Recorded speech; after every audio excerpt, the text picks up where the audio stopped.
When I was young in days of yore, to live round here was quite a bore.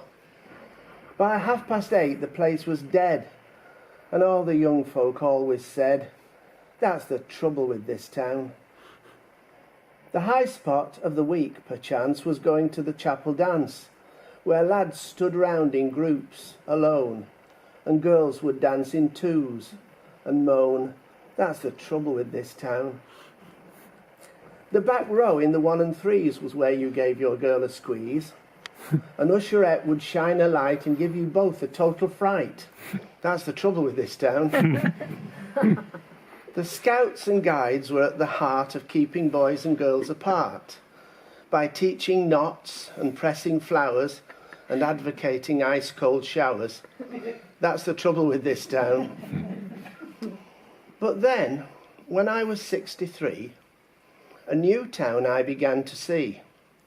Tattooed lads who looked like thugs falling out of rowdy clubs.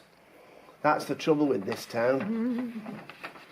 The churches too had lost their grip and morals had begun to slip, with girls out in their underwear and fascinators in their hair.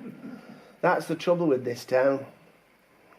The mills have gone and jobs are lost, and now we have to count the cost.